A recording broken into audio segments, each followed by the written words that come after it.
Hi, I'm Peter Birch. This show is brought to you by Ultimate Reptile Supplies. Welcome to CrittaCam.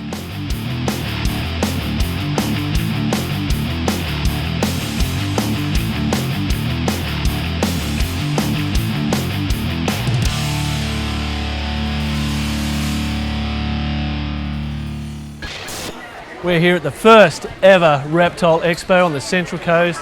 And I tell you what, there's some pretty cool stuff on show and for sale today. I want to show you some of that right now. Australia's got some of the most amazing freshwater turtles, and I mean, here's a small snippet of what's on display. They're only little babies, but I mean, look at these little critters. I mean, side necks, we call them long necks here in Australia, but you guys in the US call them side necks. I don't know why you call them side necks. Maybe because they tuck their heads in around the side there, but they've got that long elongated neck. The eastern long-necked tortoise isn't as big as the northern long necks, which are absolutely monsters in their own right, but I tell you what, these are absolutely gorgeous. I mean, the Macleays in particular are supposed to be one of the smallest of the Australian freshwater turtles. And I mean, this isn't an adult, of course. These are a little baby.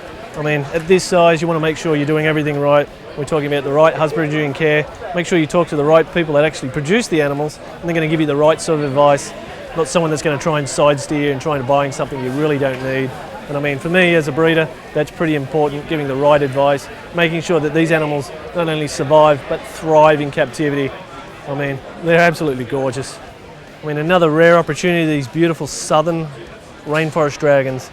I mean, it's quite easy when you got them side by side like this to tell the difference between the male and the female. Very distinct in coloration. Look at that nuchal crest, the spines down the back, very prehistoric looking. And I mean, just drop dead gorgeous. You can understand how these guys absolutely blend into their environment and making it very difficult to find. In fact, Cole and I have been searching for about 2 years in the rainforest looking for these particular species, and I tell you what, they're so difficult to find, and these guys hide so easy.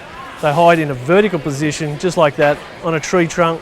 They sit up there, and the females have got a little bit more coloration like this that look a bit like lichens and mosses, because when they drop down to the ground to feed and to lay their eggs, it makes it very difficult to find them amongst the leaf litter.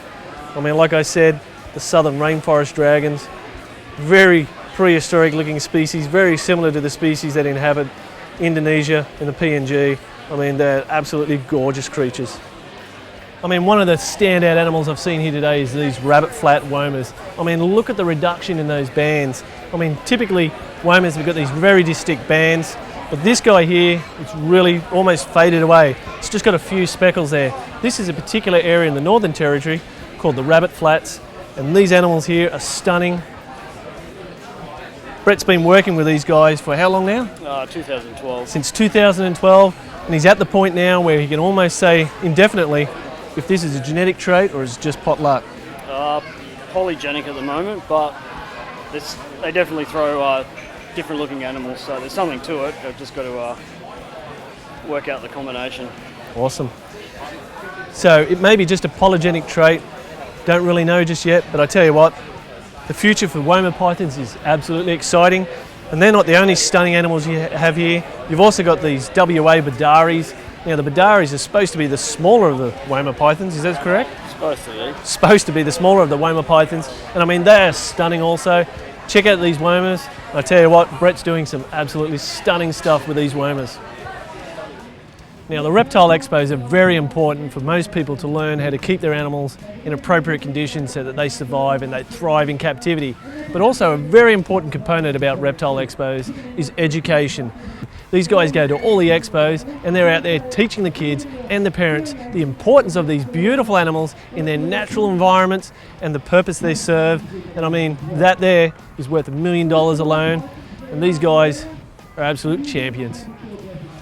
One of the things you don't usually see too often are one of these little beauties right here. This is a hatchling scrub python. I mean, Australia's largest python, growing to about 5.5 to 6 metres. And look at that typical feisty attitude of a scrub python right there. I mean, these things are actually drop dead gorgeous. But the problem with scrub pythons, like I said, they got a little bit of an attitude. If they don't have an attitude, well then, they definitely like to push a bit of feces out the back end there. So usually you get either the number 1 or the number 2. And if you're really lucky, you get a combination of both, the biting and the feces. But I tell you what, this guy is absolutely gorgeous. You don't see too many of these beautiful creatures being bred in captivity and offered for sale in the Australian hobby. I mean, that is an absolutely gorgeous animal. And man, I'm just in love with this beautiful little fella. Another one of the cool things I've seen here are the rough-scaled pythons. I mean, it's hard to believe that these beauties in less than 15 years went from extinction status to very common in captivity. And I mean, they're an absolutely gorgeous animal. Very distinctive scales with that rough scalation, very similar to an Angolan python. And I mean, great attitude as well.